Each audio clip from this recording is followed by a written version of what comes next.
Baik, bismillahirrahmanirrahim. Assalamualaikum warahmatullahi taala wabarakatuh. Alhamdulillah nahmaduhu wa nasta'inuhu wa nastahdihi wa nastaghfiruh wa na'udzu billahi min syururi anfusina wa min sayyiati a'malina. Man yahdihillahu fala mudhillalah wa man yudlil fala hadiyalah. Asyhadu an la ilaha illallah wahdahu la syarikalah wa asyhadu anna sayyidana Muhammadan abduhu wa rasuluh. Allahumma salli wa sallim wa barik ala sayyidil mursalin imamil muttaqin wa ala alihi wa ashabihi ajma'in wa tabi'in wa tabi'it tabi'in wa man istanna bisunnatihi ila yaumiddin, amma ba'd. Rabbi syrah li sadri wa yassirli amri wahlul uqdatam min lisani yafqahu qawli.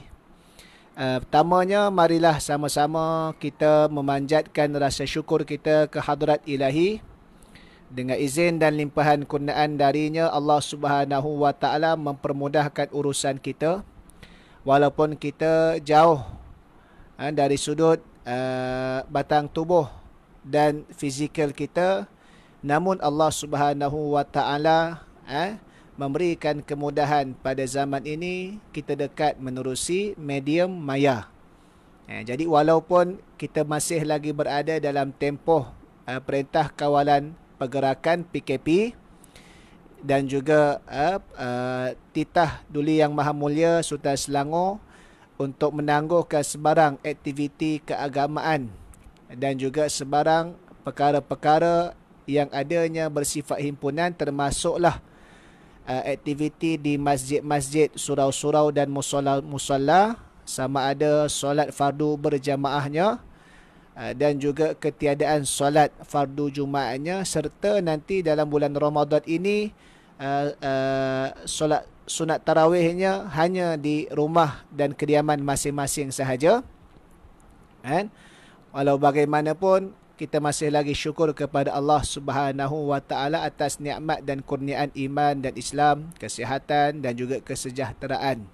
Mudah-mudahan sahabat-sahabat sedang penonton, tuan-tuan dan puan-puan sekalian, teruslah kita memainkan peranan kita dalam mematuhi peraturan untuk kita sama-sama menanganinya bersama, memutuskan rantaian wabak COVID-19 ini. Kita jaga diri kita, kita jaga masyarakat kita dan kita jaga negara kita demi Islam yang tercinta. Baik, InsyaAllah pada malam ni tajuk yang diberikan kepada saya iaitulah Ahlan wa Sahlan ya Ramadan. Jadi sebelum kita pergi lanjut lagi, yang dah ada, minta tolong sekali lagi terus sebarkan pautan ini ke seluas-luasnya. Dan boleh komen, dan kalau ada sebarang persoalan boleh tinggalkan terus, nanti kita akan jawab. Jadi terlebih dahulu sukalah untuk saya membacakan firman Allah Subhanahu wa taala yang memerintahkan akan pensyariatan puasa, menerusi firman-Nya yang berbunyi, A'udzubillahi minasyaitonirrajim. Ya ayyuhalladzina amanu kutiba alaikumusyiyamu kama kutiba alal ladzina min qablikum la'allakum tattaqun. Wahai orang-orang yang beriman, difardukan ke atas kamu akan puasa. Sebagaimana pernah umat terdahulu diperintahkan puasa ke atas mereka, mudah-mudahan dengan kamu menjalani perintah puasa, kamu bertakwa. Jadi ayat ini ayat yang menjadi dalil kewajipan berpuasa, iaitulah kewajipan berpuasa di dalam bulan Ramadan selama sebulan. Dan ia juga merupakan salah satu daripada rukun Islam yang 5. Jadi kita sebenarnya berada pada penghujung bulan Syakban. Besok masuklah 29 Syakban, yang mana pada 29 hari bulan akan dilihatnya bagi mendapati sama ada anak bulan kelihatan ataupun tidak. Cerapan anak bulan, ataupun dalam bahasa Arabnya dipanggil Ru'yatul Hilal. Walaupun dalam takwim dan kebiasaannya itulah yang prosesnya dalam takwim tersebut, malam esok kita akan masuk satu Ramadan. Iaitulah kita akan mula mendirikan solat-solat tarawih. Untuk kali ini dalam sejarah. Dan sebenarnya kita berada dalam keadaan yang gembira menyambut Ramadan, tapi dalam keadaan kita juga merasa rindu terhadap suasana Ramadan, terutamanya di masjid-masjid, di tempat-tempat yang mana kita dapat solat secara beramai-ramai. Walau bagaimanapun, ujian daripada Allah tetap kita perlu terima dengan hati yang tenang dan dalam keadaan terus bersangka baik kepada ketentuan yang telah ditetapkan oleh Allah Subhanahu wa ta'ala. Jadi sesuailah dengan tajuk ahlan wa sahlan ya Ramadan. Kita sambut Ramadan dalam keadaan kita gembira, mungkin suasana sahaja yang berbeza. Hakikatnya, kalau difikirkan suasana pada tahun ini berbeza sedikit sahaja, iaitulah kita tidak dapat pergi ke masjid. Dan yang keduanya, mungkin ada sebahagian yang merasakan tiada suasana bazar Ramadan. Tapi hakikatnya Ramadan yang datang tetap membawa pelbagai dan jutaan keistimewaan serta kelebihan yang telah diberikan oleh Allah Subhanahu wa ta'ala. Tetap Ramadan yang sama, kelebihan-kelebihan anugerah daripada Allah tidak berkurangan. Tetap itulah Ramadan yang dijanjikan oleh Nabi sallallahu alaihi wasallam, iaitulah apabila datangnya Ramadan, futihat abwabul jannah wa ghuliqat abwabun nar wa sulsilatis syayatin wa fi riwayatin wa suffidatis syayatin. Datangnya Ramadan, terbukanya seluruh pintu-pintu syurga dan tertutupnya pintu-pintu neraka serta dibelenggu, diikat akan syaitan-syaitan. Itulah Ramadan yang sama. Sama ada Ramadan pada tahun ini yang kita tempuh dalam suasana PKP ataupun Ramadan sebelum daripada ini, tetap tidak ada pula bulan Ramadan pada tahun ini daripada pintu-pintu syurganya tak terbuka, pintu-pintu neraka tak tertutup. Tidak, tetap Ramadan yang membawa kelebihan yang sama. Itulah juga Ramadan yang mana dijanjikan oleh Nabi sallallahu alaihi wasallam bahawasanya di syurga itu adanya satu pintu yang diberikan nama Ar-Rayyan, yang mana pintu ini hanya akan dimasuki oleh golongan orang yang berpuasa sahaja. Tetap sama. Maka kelebihan Ramadan jangan hanya tetap berlaku dan dianugerahkan oleh Allah. Jangan sampai kerana kita menyambut Ramadan pada tahun ini dalam keadaan kita lemah semangat, kita tidak bermotivasi kerana semata-mata kita berada dalam keadaan PKP. Akhir sekali ibadahnya kurang, semangat kita terhadap penghayatan Ramadan pun berkurangan dan kita menjadi orang yang malas untuk nak mengejar dan melaksanakan ketaatan sepanjang tempoh Ramadan. Rugilah. Tetap Ramadan yang sama, iaitulah diganjari akan pahala ibadah sunat seumpama pahala fardu dan digandakan 70 kali ganda bagi ibadah fardu yang dilakukan. Hanya beza kita tidak dapat berada di masjid serta tiada bazar Ramadan. Bagi mereka yang nak ke bazar lah, tetap sama. Maka tidak perlulah dalam keadaan kita berduka cita yang mana akhir sekali mensia-siakan tempoh masa kita sepanjang Ramadan tersebut. Malah kita kena terus semangat, bermotivasi menyambut ketibaan Ramadan, tetamu yang diberikan oleh Allah Subhanahu wa ta'ala, tetamu kita dan anugerah daripada Allah Subhanahu wa ta'ala, yang mana diangkatnya bulan Ramadan itu sebagai yang pertamanya adalah penghulu bagi segala bulan. Nabi sallallahu alaihi wasallam bersabda, Sayyidul ayyam yaumul jumu'ah wa sayyidul syuhur syahrul Ramadan. Penghulu bagi segala hari adalah hari Jumaat dan penghulu bagi segala bulan adalah bulan Ramadan. Dan alhamdulillah kita bermula nanti satu Ramadan pada paginya itu adalah pada hari Jumaat. Bulan yang menjadi penghulu bagi segala bulan dan permulaan hari paginya itu berlaku pada penghulu bagi segala hari, iaitulah hari Jumaat.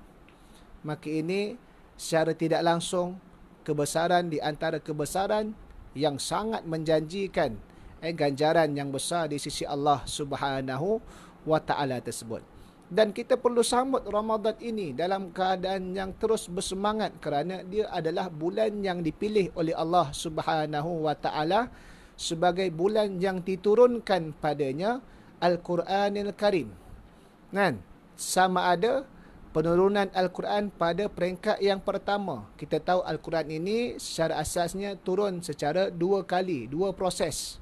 Yang pertamanya daripada Lauh Mahfuz ke langit dunia, iaitulah Baitul Izzah, adalah sekaligus yang berlaku pada malam yang dinamakan Lailatul Qadar, sebagaimana firman Allah Subhanahu wa taala, inna anzalnahu fi lailatul qadr, sesungguhnya kami telah menurunkannya, yakni Al-Quranul Karim, pada Lailatul Qadar, pada waktu Lailatul Qadar. Ini penurunan Al-Quran yang mana pada proses kali yang pertama daripada Lauh Mahfuz ke langit dunia ataupun Baitul Izzah secara sekaligus. Kemudian proses yang kedua daripada langit dunia, Baitul Izzah, yang dibawa oleh Jibril kepada Nabi SAW secara beransur-ansur.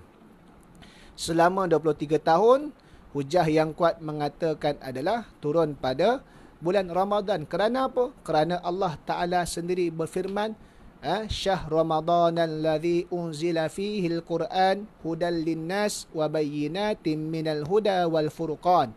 Bulan Ramadan diturunkan padanya akan Al-Quran Al-Karim, yang mana Al-Quran itu menjadi petunjuk hidayah, menjelaskan keterangan-keterangan daripada petunjuk, serta menjadi pembeza di antara hak dan batil. Maka kelebihan Ramadan cukup besar, walaupun suasananya adalah yang kita sambut pada situasi gambaran kehidupan dunia ni yang berbeza. Tapi Ramadan tidak berubah. Dia datang sebagai suatu anugerah daripada Allah dengan kelebihan-kelebihan yang cukup hebat yang dipilih oleh Allah Subhanahu wa taala tersebut. Maka dalam keadaan sekarang ini, perkara pertama sekali yang perlu kita tajdid niat dan perlu kita rangsang diri kita dan ahli keluarga kita adalah terus bermotivasi menyambut Ramadan agar kita tidak lemah semangat dan mensia-siakan waktu sepanjang Ramadan dengan dalam keadaan kita putus asa, na'udzubillahi min zalik, apatah lagi dalam keadaan kita rasa konon-kononnya tidak syok dalam nak sambut Ramadan kerana hanya berada di rumah semata-mata. Sebab itu kita boleh lihat bagaimana Nabi SAW menghidupkan Ramadannya itu dalam keadaan ibadahnya yang terlebih baik daripada bulan-bulan yang biasa. Iaitulah antaranya sedekahnya. Sebaik-baik sedekah adalah as-sadaqatu fi Ramadan, sedekah pada bulan Ramadan. Dan bagaimana penghayatan Al-Qurannya, kita boleh lihat bagaimana para ulama-ulama terdahulu, salafus soleh, mana mereka menumpukan dalam pengajian Al-Quranil Karim sepanjang Ramadan. Diriwayatkan Al-Imam Malik rahimahullahu ta'ala, apabila datangnya Ramadan, masuknya Ramadan, maka ditutupnya segala pengajian yang lain, dia berikan fokus kepada Al-Quranil Karim. Al-Imam Asy-Syafi'i rahimahullahu ta'ala sekalipun, imam kita yang kita pakai, kita menurut mazhab fiqahnya di Malaysia ini secara utamanya, kan, dia pun menghatamkan sekali ganda Al-Quran di dalam waktu Ramadan berbanding khatam di luar bulan Ramadan. Sebab itu ini adalah perkara-perkara yang menunjukkan semangat dalam beribadah tidak boleh kendur sama sekali, tapi kita mesti melihat rahmat dan ganjaran yang diberikan oleh Allah Subhanahu wa ta'ala tersebut. Dan bila kita berada di rumah masing-masing, maka hidupkanlah rumah itu sebagaimana suasana kita menghidupkan di masjid. Kerana asasnya menghidupkan rumah dengan semayang serta ibadah bacaan Al-Quran sekalipun adalah merupakan saranan dan perintah daripada agama. Tidak perlu tunggu kepada tempoh PKP. Dalam keadaan biasa pun sebenarnya umat Islam ini diperintahkan oleh Nabi sallallahu alaihi wasallam untuk menghidupkan suasana ibadah di rumah masing-masing.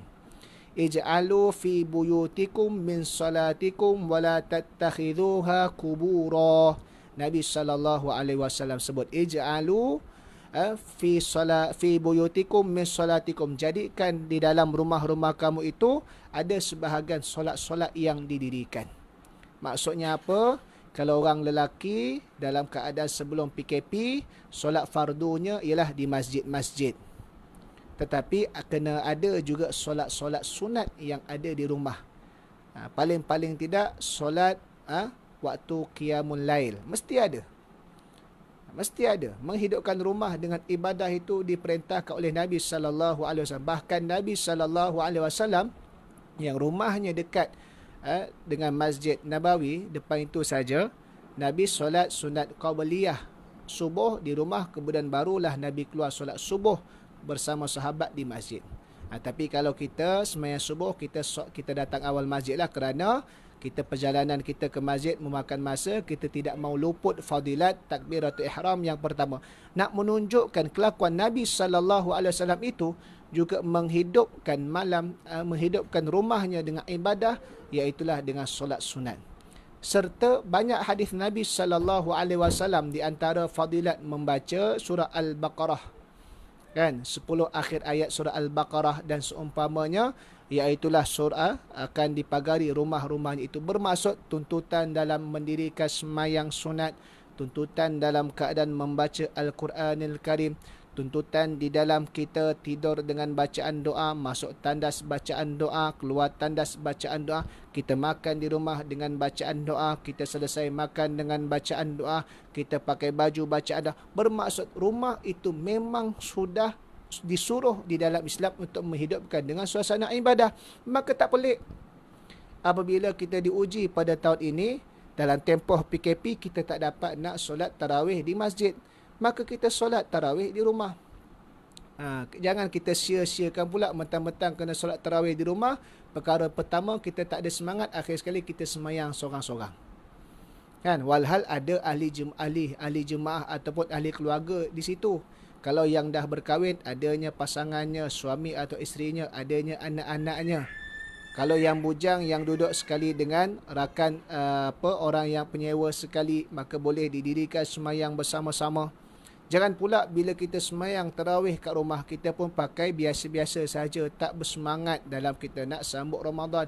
Pakailah smart, berwangi-wangian dalam keadaan sedia, dan kemudian kita bacalah surah-surah yang mana yang dalam kita nak menghidupkan Ramadan itu dengan Al-Quranil Karim. Tak salah kalau ada yang nak buka sendiri mushaf Al-Quran waktu sembahyang solat sunat tarawih, nak baca sambil buka, silakan. Sayyidatina Aisyah radhiyallahu taala anha solat sunat tarawih pun meminta gulamnya itu bacakan dengan buka mushaf. Para ulama majoriti mengharuskan, tidak ada masalah. Dan kita semayang, takut nanti penat tarawih. Bila nama pun tarawih, ia solat sunat. Bila nama pun solat sunat, afdal dan sesempurnanya adalah semayang berdiri. Kalau kita nak penat, kita boleh duduk, tak dapat sempurna tapi masih lagi sah. Contoh, kita sediakan di ruangan solat di rumah kita tadi itu, kita nak membaca mushaf Al-Quran, satu muka surat, maka kita sediakan tempat stand Al-Quran tadi, atau Quran, ataupun kita pegang Quran kecil, dan kita sediakan kursi, kita pegang, kita pun duduk, tak ada masalah. Cuma kurang fadilat sempurnanya tadi itu. Tapi jangan kita bila mentang-mentang baca tarawih, kita duduk sembahyang tarawih seorang, kita pun qul huwallahu ahad Allahu samad, 3 kul baca. Rakaat pertama surah Al-Ikhlas, rakaat kedua surah Al-Falaq. Masuk pula semayang yang keduanya pula, rakaat pertama surah Al-Ikhlas, yang kedua surah Al-Falaq. Bukan tak boleh, sah. Tapi seakan-akan bukan kita baca kerana kita menghayati kebesaran surah tadi tu lain. Tapi dalam keadaan tak semangat, kita pun nak ambil remeh. Kenapa tidak dihidupkan suasana sebagaimana kita solat sunat tarawih di masjid? Kan? Hidupkan rumah kita dengan ibadah-ibadah. Dan maka itu adalah satu perkara yang mana Allah Subhanahu wa taala jadikan mudahnya untuk kita beribadah. Nabi sallallahu alaihi wasallam sebut ju'ilat li al-ardu masjidan wa tahura. Allah telah kurniakan, yakni menjadikan bagi aku akan bumi ini, tanahnya itu tempat untuk ibadah, sujud, semayang dan benda yang suci.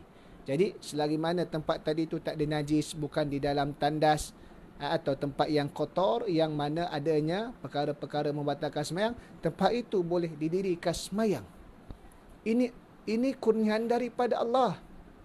Sebaik-baik tempat tidak dapat dinafikan adalah masjid. Namun dalam keadaan sekarang, jangan hanya di masjid saja mampu beribadah, di luar masjid kita tak mampu nak beribadah. Ini seakan-akan begitu sempitnya kita ibadah. Kan? Maka inilah dipanggil faham beribadah dengan ilmu. Kita melaksanakan suatu ketaatan dengan ilmu. Bukan kita melaksanakan suatu ketaatan dengan semangat semata-mata. Kan? Sebab kita buat suatu perintah Allah, ia menjadikan ketaatan. Kita meninggalkan sesuatu kerana perintah Allah, ia juga merupakan suatu ketaatan. Kita berpuasa. Kita berpuasa, meninggalkan makan dan minum secara asasnya, bermula daripada subuh sehinggalah sampai maghrib. Kerana perintah Allah, mendapat pahala. Bagi wanita yang ada keuzuran syar'i, contohnya dia datang haid, maka dia tak boleh puasa. Walhal dia boleh je tahan makan dan minum, larat je dari sudut kekuatan keupayaan tubuh badan dia. Tapi dia tak puasa kerana Allah melarang dia puasa kerana dia ada dalam keuzuran syar'i, berada dalam keadaan hadas besar, iaitu dalam haid. Maka dia tinggal puasa, dia tak puasa, maka mendapat pahala. Beribadah bukan kerana semangat dan emosi. Beribadah kerana ilmu. Sebab itu bila kita sambut Ramadan, sambut dengan ilmu. Supaya kita ibadahnya tadi itu, walaupun kita tak dapat nak melaksanakan ibadah di masjid, kita ibadah di rumah dalam keadaan yang terbaik, dalam keadaan yang semangat. Sebab itu Nabi SAW sebutkan apa? Bersabda, al-ilmu imamun wal amalu tabi'un lah. Ilmu ni imam. Amalan tadi itu yang mengikuti ilmu tersebut. Kan? Begitu. Kita tak dapat nak halaqah tadarus bersama-sama dengan rakan-rakan kita yang selama ini kita bertadarus sejak sekian tahun, puluhan tahun. Maka kalau ada yang pandai sikit, kita boleh bertadarus melalui medium aplikasi teknologi ini. Tak kisahlah apa jua aplikasinya. Ada yang namanya Zoom, ada yang namanya Webex, ada yang namanya Hangouts, Meet, macam-macam lagi. Maka boleh, apa salah? Apatah lagi, ia juga dikira sebagai hudur dalam majlis, kehadiran dia dalam majlis. Dalam baru-baru ni, nikah kahwin online pun, secara online dalam keadaan tempoh PKP dengan syarat-syarat yang dinyatakan, bagi mereka yang layak dan dibenarkan, dikira sah nikahnya itu kerana dikira dalam satu majlis. Maka samalah dalam konteks yang lain, kita majlis ilmu mudah-mudahan dikira dalam satu majlis, dan Allah Ta'ala memberikan kelebihan dalam majlis tersebut. Walaupun masing-masing, mungkin di antara kita yang mana saya berada di Taman Seri Sedang, ada yang melihat yang pada malam ini berada di Kuala Lumpur, ada yang melihat berada di mana, Johor Bahru, ada yang lihat berada di Kota Baru, ada yang berada di utara, Kedah, Pulau Pinang dan seumpamanya. Walaupun kita jarak yang jauh, tapi kita berada di dalam satu majlis. Bila berada dalam satu majlis itu, dalam majlis ilmu, Nabi SAW kata apa? Wa majtama'a qaumun fi baitin min buyutillah yatluna kitaballah wa yatadarasunahu bainahum illa nazalat alaihimus sakinah wa ghasyiyatuhumur rahmah wa haffathumul malaikah wa dzakarallahu fi man indah. Tidak berhimpunlah satu kaum di mana-mana rumah Allah atau di mana-mana tempat ia berhimpun, melainkan Allah akan turunkan pada himpunan itu akan ketenangan, dilimpahi dengan rahmat. Para malaikat akan memayungi dengan sayap-sayap mereka, serta Allah akan menyebut-nyebut, yakni memberikan penghormatan kepada mereka di sisi makhluk dia. Yang tak boleh secara online ni, salah satunya adalah solat berjemaah. Itu je. Itu kalau buat juga bid'ah dolalah, sesat. Itu je tak boleh. Dah, di antara salah satunya kita panggil solat berjemaah. Solat berjemaah tidak boleh secara online. Majlis ilmu boleh secara online, halaqah Quran boleh secara online dalam keadaan yang kita panggil inilah yang mana mampu untuk diusahakan. Kan? Tapi kalau dalam keadaan yang rutin biasa, maka yang terlebih baik adalah kita berhimpun secara himpunan jasad kita dapat bersama-sama, kerana al-barakatu fil ijtima', keberkatan itu pada himpunan tu sendiri. Tapi tak boleh kerana ada kekangan, maka kaedah fiqh sebut idza daqa ittasa'a wa idza tasa'a daqa. Apabila keadaan jadi sempit sangat, maka kaedah fiqh ada diberikan ruang dia. Dah diperluaskan sedikit. Tak boleh nak hadir sehalaqah tadarus secara tubuh badan kita berhimpun sama-sama. Maka jangan tinggal. Maka kita halaqah secara media sosial ataupun dalam menerusi medium aplikasi teknologi sekarang. Bila dah kembali balik boleh, kita boleh hadir, maka kita hadir. Jangan pula kita bermalas-malasan selepas daripada ini dah terbiasa sebulan lebih duduk kat rumah. Semua perkara kita buat secara dalam talian, yakni secara online, maka akhir sekali ke masjid pun tidak, ke majlis ilmu yang berdekatan pun tidak. Maka itu tak boleh. Idza tasa'ah, bila dia dah luas, dah kembali pada asal, daqa, dia disiplinkan balik. Ini kaedah dalam Islam. Maka ibadah tadi dengan ilmu. Begitulah juga untuk menghidupkan rumah kita dengan suasana ibadah, bukan pada waktu PKP sahaja, bahkan pada bila-bila masa. Sebagaimana hadis Nabi sallallahu alaihi wasallam tadi yang dibacakan, ij'alu fi buyutikum min salatikum wa la tattakhidhuha qubura, dan jangan kamu jadikan rumah kamu itu seumpama kubur. Apa maksud yang Nabi gambarkan jangan jadikan seumpama kubur? Bagaimana keadaan kubur? Gelap. Bagaimana keadaan kubur? Sunyi. Maka rumah yang sunyi, yang gelap daripada cahaya-cahaya ibadah, maka itulah yang disifatkan oleh Nabi sallallahu alaihi wasallam sebagai kubur. Kan? Maka di sinilah kita jadikan peluang untuk kita bersama-sama dengan ahli keluarga kita dalam bulan Ramadan ini, mudah-mudahan merealisasikan kepada apa yang kita doakan setiap waktu selepas sekali semayang. Apa yang kita doakan? Rabbana hab lana min azwajina wa dhurriyyatina qurrata a'yun waj'alna lil muttaqina imama. Wahai Tuhan kami, kurniakan kami daripada pasangan-pasangan kami dan zuriat-zuriat kami akan penyejuk mata, dan jadikan kami bagi golongan orang yang bertakwa akan pemimpin. Maka kita bina rumah tangga kita, keluarga kita dalam keadaan mereka yang mengabdikan diri pada Allah, soleh dan solehah. Terbaik daripada putatan Sabah pun jelas. Sabah yang jauh pun dapat sama-sama. Jadi insya-Allah mudah-mudahan dapat keberkatan kita semua. Jadi nak katanya, kita bina suasana rumah tangga kita ini, keluarga, dengan masa yang ada lebih sikit peruntukannya, supaya kita mentarbiah diri kita dan ahli keluarga kita dengan menghidupkan ibadah-ibadah tadi yang ada di rumah. Baik.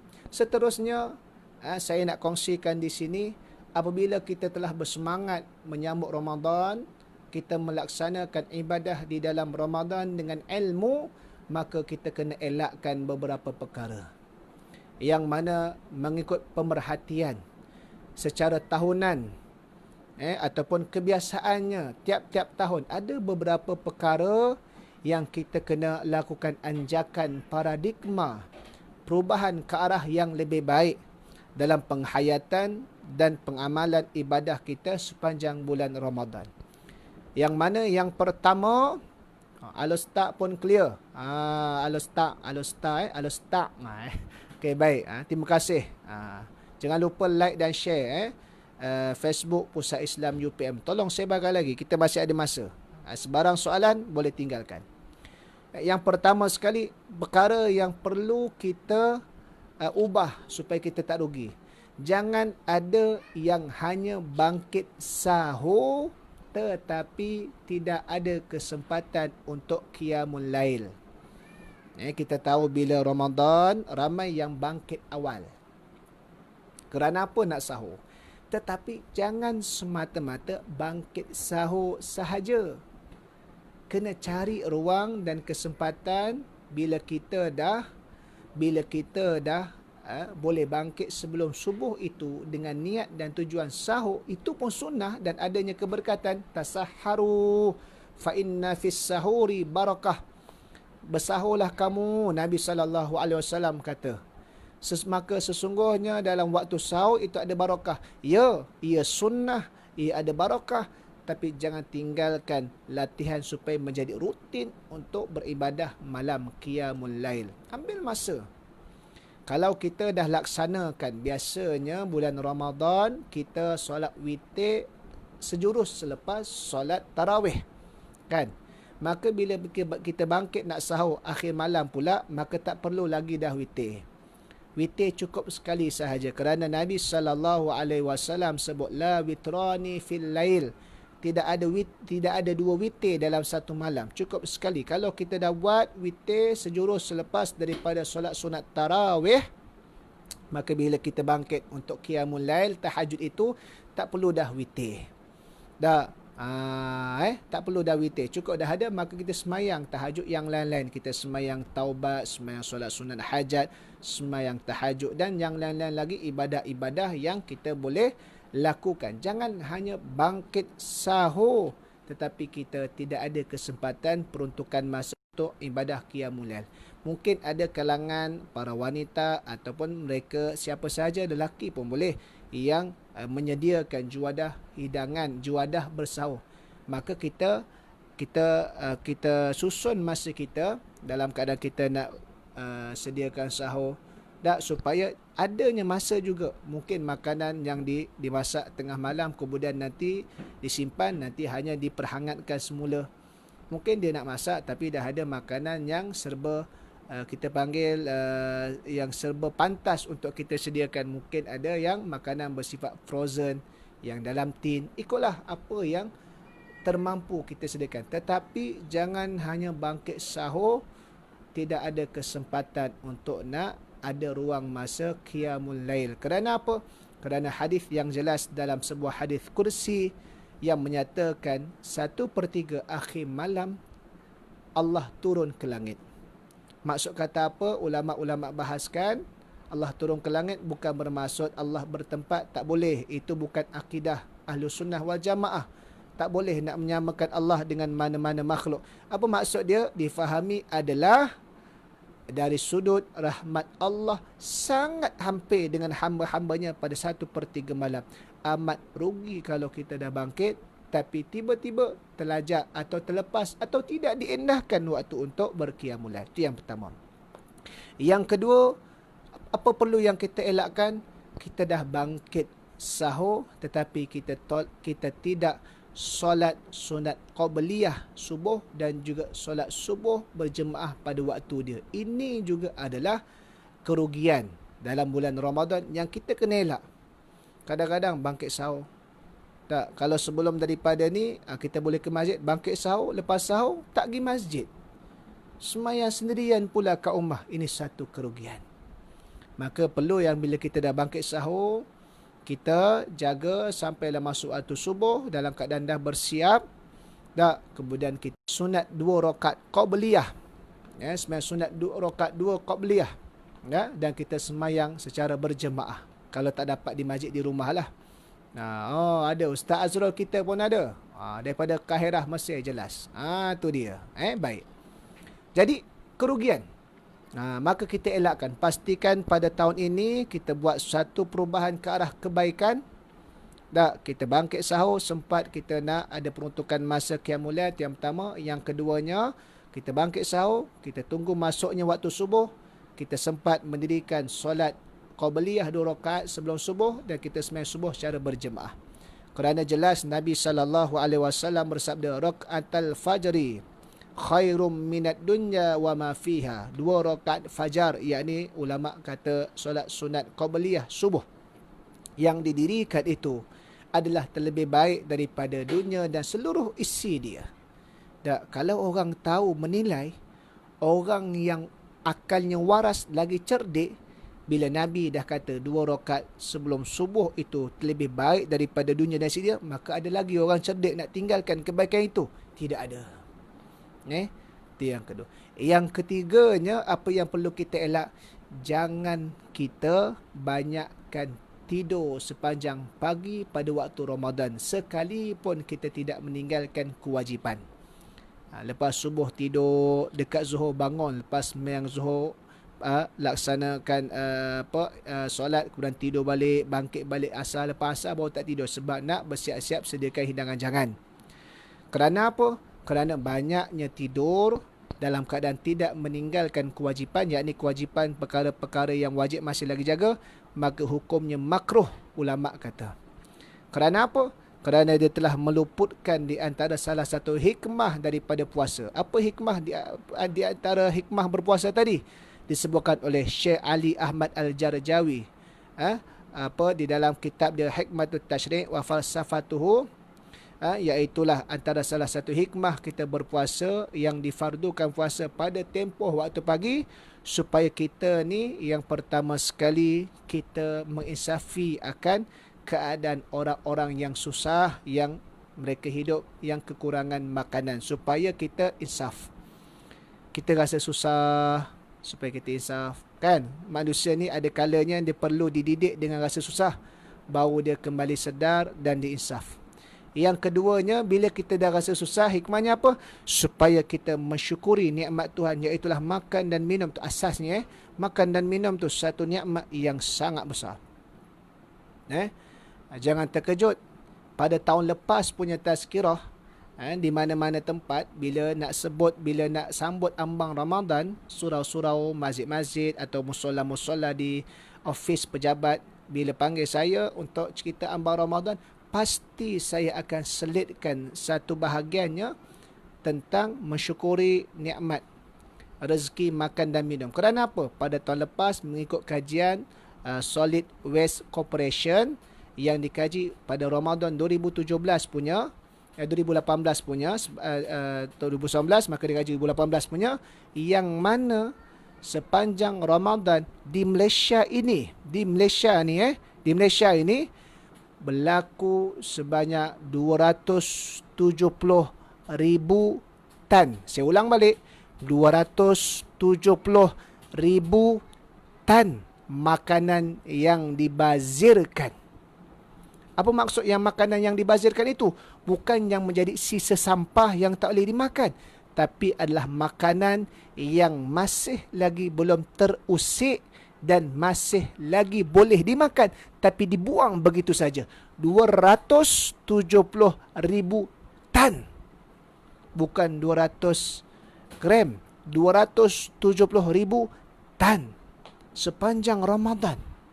Dan pada tahun lepas, dalam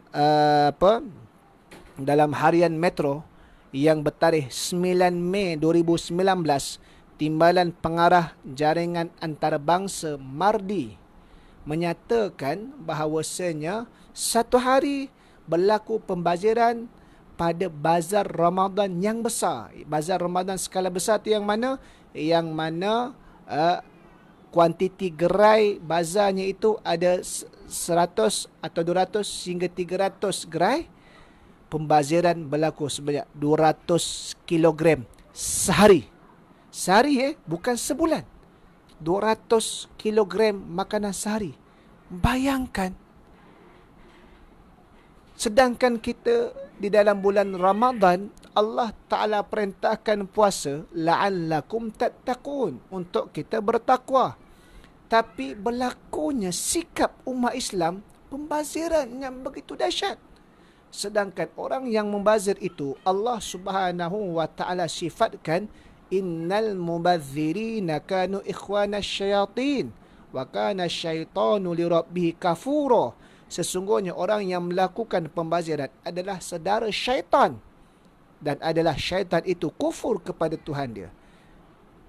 Mana mungkin, mustahil saudara syaitan memiliki sifat takwa. Mana mungkin, mustahil. Tanakut, kontradik di antara sifat orang bertakwa dengan sifat orang yang saudara syaitan. Jadi kalaulah fakta yang didedahkan itu, agak-agaknya Ramadan ketika itu yang menjadi bulan pembaziran, pesta pembaziran. bagaimana keadaan puasa kita. Maka muhasabahlah kita pada tahun ini apabila dengan ujian wabak COVID-19 seluruh negara tidak ada bazar. Muhasabahlah kita. Muhasabah. Sebab sepatutnya bila kita berpuasa, asasnya tak boleh makan dan minum sepanjang pagi sampai malam maghrib. Kita bersyukur tentang nikmat makan dan minum, rezeki daripada Allah. Namun apa yang berlaku, kajian itu menyatakan sejak 2016, trend dia sepanjang Ramadan sahaja 15 hingga 20% peningkatan pembaziran yang berlaku di dalam Ramadan berbanding dengan bulan biasa. Muhasabahlah. Supaya apa? Supaya andai diizinkan oleh Allah, kita bertemu lagi kesempatan Ramadan pada tahun hadapan 2021 ataupun 1442 Hijriah dalam keadaan rutin kehidupan yang biasa. Kita tidak lakukan pembaziran yang mana sangat jijik pembaziran itu sehingga Allah Ta'ala sebut saudara syaitan. Agak-agak suka tak kita bila kita buat pembaziran, orang panggil kita, hey saudara syaitan. Suka tak agak-agak? Tak suka. Sebab jijik. Tapi kenapa berlaku? Di dalam sebuah negara yang mana memperuntukkan perkara 31 Islam sebagai agama persekutuan, yang mana kepimpinan utama negaranya kalangan Melayu Muslim, yang mana komposisi kaumnya majoriti daripada kalangan Melayu dominasi Islam 69%, tapi negara itulah yang menjadikan bulan Ramadan bulan pesta pembaziran, bulan menjadi saudara syaitan, walhal syaitan telah diikat waktu Ramadan, tiba-tiba muncul saudara syaitan. Maka muhasabah. Muhasabah.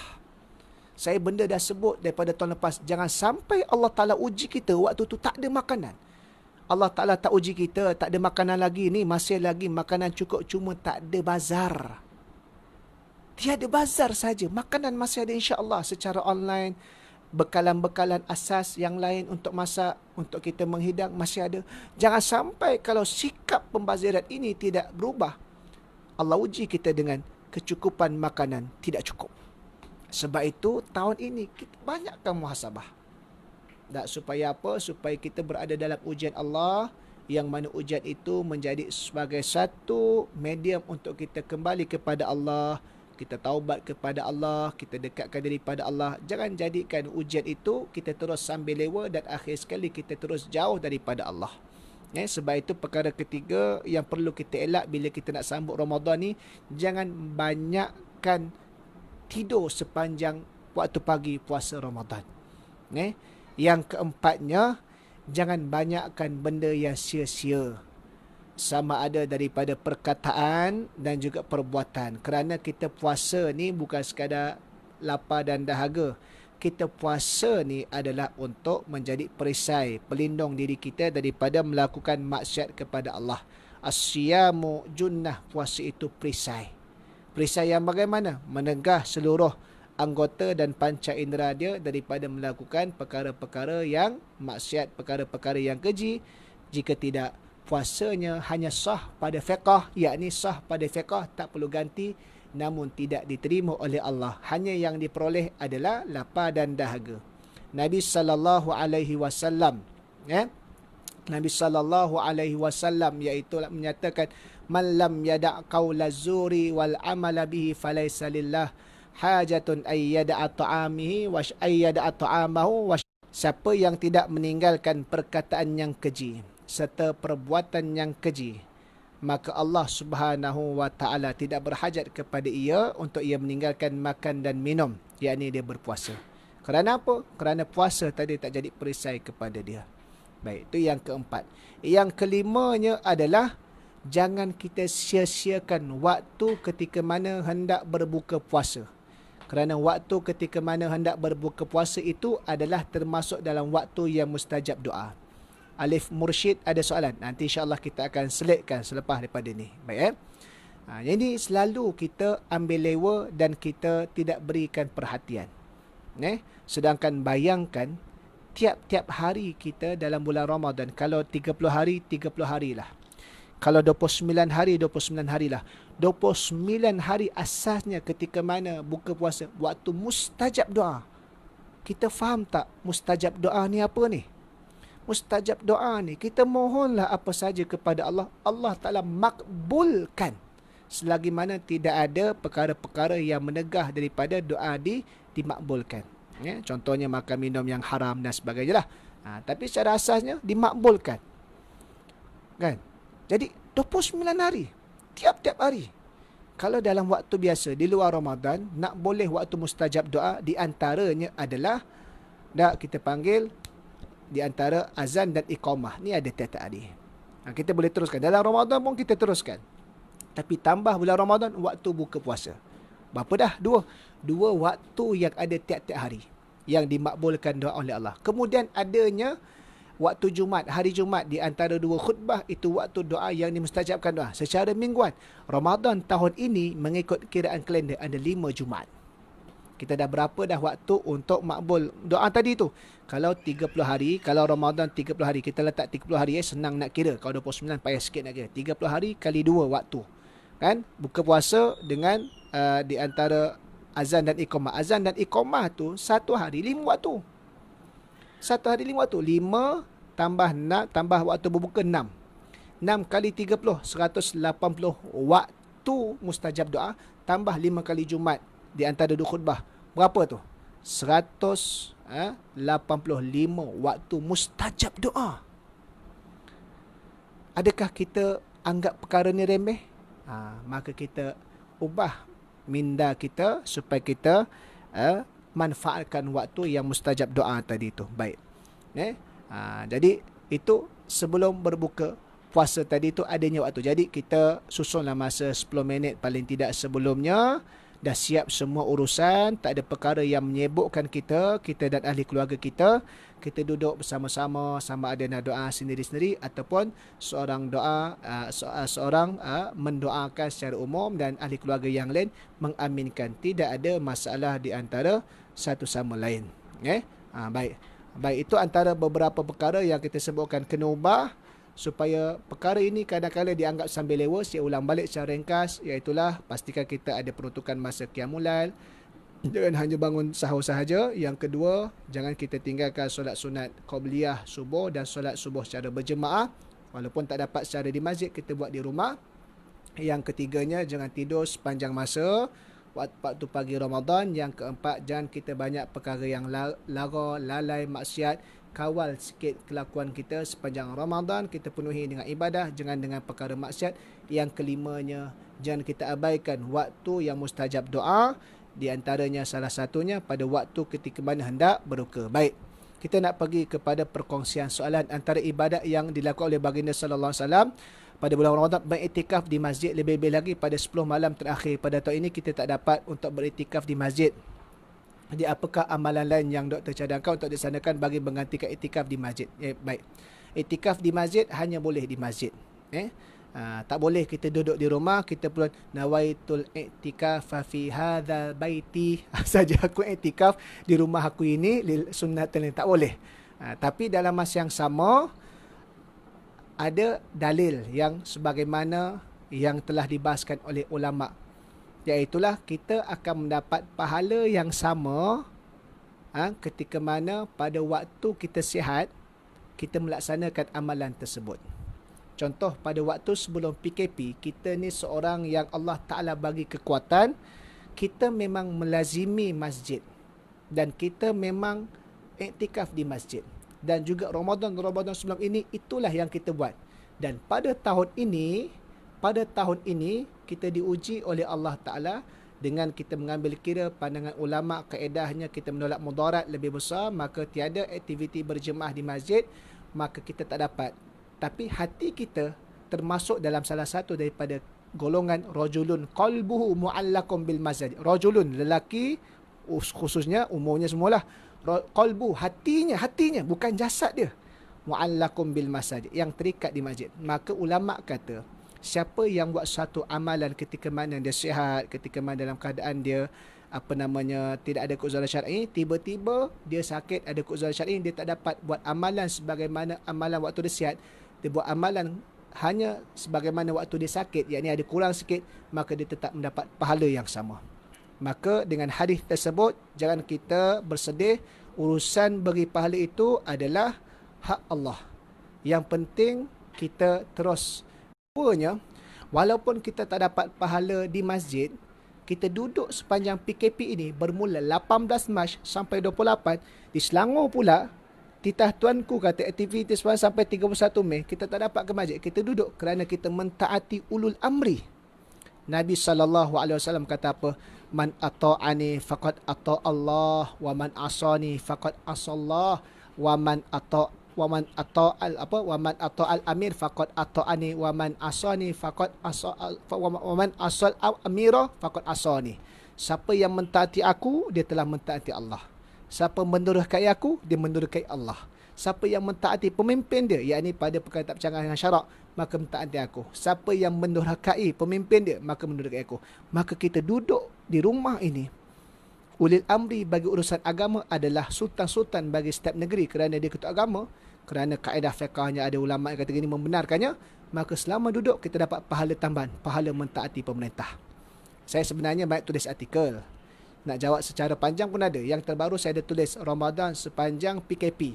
Boleh cari dekat saya punya page Abezuh Saiman. Saya punya Facebook Abezuh Saiman, page pun Abezuh Saiman, ABEZUH. ABEZUH, lepas tu selang Saiman. Di situ saya ada tulis menjawab secara perinci sikit, asas sikit tentang bab tadi itu. Jadi walaupun pahala iktikaf tu kita tak dapat dengan kelakuan kita, tapi insya-Allah ada dapat pahala berdasarkan dalil dan juga pahala tambahan. Jadi apa yang boleh kita buat untuk ganti kelakuan iktikaf? Buat perkara yang sama, sibukkan untuk mencari Lailatul Qadar kerana Lailatul Qadar tetap berlaku walaupun kita tidak berada di masjid. Apatah lagi bukan kita sengaja tidak berada di masjid sebab kemalasan atau kecuaian, tapi sebab ada keuzuran syar'i. Maka sibukkan juga dalam memburu Lailatul Qadar, terutamanya 10 malam, dan boleh kita ambil maksud iktikaf tadi itu adalah iktikaf kita itu adalah kita memutuskan dengan kesibukan urusan duniawi tadi itu. Baik, ada lagi Kamal Arif, bolehkah menggunakan font sebagai rujukan ketika solat di rumah tiada Al-Quran kecil ataupun stand Al-Quran? Boleh, tidak ada masalah, tapi kita kena jujur. Jujur maksudnya apa? Jangan sampai kita buka aplikasi yang lain, dibimbangi dia boleh membatalkan sembahyang. Jangan pula sambil-sambil baca kita WhatsApp. Kita WhatsApp tu kita tulis ada tulisan yang difahami. Al-kitabatu yakumu maqamal khitab. Penulisan itu menggantikan kedudukan bercakap. Bercakap dan sembahyang batal. Maka kalau tulisan yang sengaja dalam keadaan fahami, maka kalau pada saya lebih elok dengan Quran sahaja, kerana dengan handset tadi itu boleh membawa kepada perkara yang dibimbangi. Terutamanya kalau kita solat berjemaah di masjid yang umum, maka boleh berlaku polemik ataupun salah faham yang tidak elok. Yang mana lebih digalakkan khatam Quran 30 juzuk atau satu juzuk bersama maksud?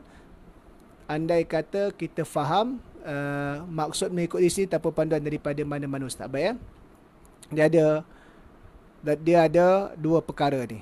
Satu, mana lebih elok kita baca Quran 30 juzuk khatam, tapi dalam masa yang sama kita baca satu juzuk lebih faham. Lepas tu soalan kedua, kita baca sendiri tanpa panduan ustaz. Membaca terjemahan tidak ada masalah. Tapi untuk memahami hukum dalaman itu perlu kepada panduan. Tapi nak membaca tak ada masalah. Tentang mana yang lebih afdal, perkara afdal ni jika dua perkara tak mampu nak dihimpunkan bersama. Contoh, kan? Mana afdal? Nak pakai baju warna merah ke baju warna putih? Maka mana ada orang pakai dua baju sekali? Maka tak boleh nak dihimpunkan bersama. Maka terpaksa pilih salah satu. Kan? Maka kita pun kata putih lah afdal sebab putih ni lebih suci. Contoh. Maka dalam hal macam ini, mana afdal? Menghabiskan 30 juzuk ataupun kita faham satu juzuk? Maka hal ni boleh tak kita himpunkan? Boleh. Boleh kita himpunkan. Kita habiskan dalam Ramadan ni 30 juzuk. Sehari satu juzuk, 1 bulan 30. Satu juzuk mengambil masa, kalau yang biasa ataupun orang awam yang agak merangkak sikit, 1 jam. Jadi 1 jam tu pagi boleh baca. Dalam masa yang sama, waktu petang ataupun waktu malam, kita baca pula terjemahan dia. Untuk kita target, okey bulan tahun ni aku nak bagi faham Al-Quran surah yang mana. surah An-Nur. Contoh. Jadi kita dalam masa sebulan kita khatamkan 30 juzuk. Dalam masa yang sama juga kita juga membaca surah An-Nur untuk kita faham. Surah An-Nur juzuk yang ke-18. Jadi benda afdal ni kalau kita boleh himpunkan, kita himpunkan, itu lebih afdal. Tapi kalau tak mampu nak himpunkan, maka kita kena cari yang mana lebih memberikan penghayatan tadi itu. Tapi kalau dalam keadaan macam ni, saya memberikan keyakinan kita mampu himpunkan. Jadi saya pun boleh tawarkan, InsyaAllah sebagaimana juga saya membuat banyak kuliah rakaman sepanjang PKP ini. Alhamdulillah kuliah maghrib secara online tiap-tiap malam. Dah habis 30 wasiat Al-Imam Asy-Syafi'i. Dah habis kitab Ayyuhal Walad. Dan tadi baru habis 9 siri kitab Bidayatul Hidayah. Tapi dalam bulan Ramadan tidak ada kuliah maghrib. Saya akan buat dekat Facebook saya, Abezuh Saiman, iaitulah Tadarus dan Tadabbur Surah Al-Baqarah yang mempunyai 286 ayat.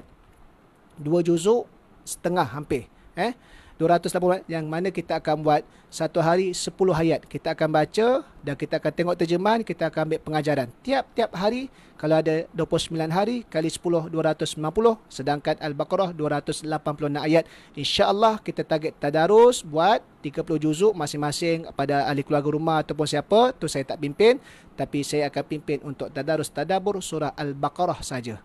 Jadi selain daripada baca, kita akan ni 2,5 tiap-tiap hari, 2,5 petang tiap-tiap hari. Satu hari kita akan ambil 10 ayat. Satu hari 10 ayat. 29 hari Ramadan kali 10 290 ayat. InsyaAllah cukup kerana surah Al-Baqarah 286 ayat. Maka kita boleh himpunkan, kita himpunkan, maka itu yang terlebih baik. Wallahu alam. Saya kira cukuplah sekadar itu saja. Dan saya boleh juga kongsikan beberapa yang mana saya usahakan untuk manfaat bersama. Kalau nak tengok kuliah-kuliah tadi tu boleh buka dalam YouTube saya, Zuhaili Saiman, ZUHAILI selang Saiman SAIMAN. Kalau nak tengok penulisan saya juga boleh pergi kepada Facebook ataupun page saya. Mudah-mudahan ada manfaat untuk kita bersama. Mudah-mudahan Allah Ta'ala memberkati usaha kita dan mudah-mudahan Allah Ta'ala mengampuni segala dosa-dosa kita. Dan kita doa kepada Allah, harapan kita sememangnya kita mahukan bulan Ramadan dalam keadaan yang lebih meriah, dalam keadaan rutin kehidupan yang biasa. Tetapi ingatlah, setiap ujian Allah itu adanya hikmah dan adanya muhasabah. Kita perlu fikirkan apa hikmah dia supaya kita merasa tenang dan berterus berbaik sangka kepada Allah. Dan dalam masa yang sama, kita perlu bermuhasabah. Kenapa ujian ini Allah Ta'ala berikan kepada kita? Supaya kita kembali taubat dan kita memperbaiki akan kesilapan kesalahan kita yang lama-lama. Terima kasih banyak kepada pihak Pusat Islam UPM serta Majlis Perwakilan Pelajar yang menjemput untuk saya mengisi ruang kuliah online ini bagi siri yang ketiga. Mudah-mudahan mencapai maksud dan Allah Ta'ala mengampuni kita semua. Assalamualaikum warahmatullahi ta'ala wabarakatuh.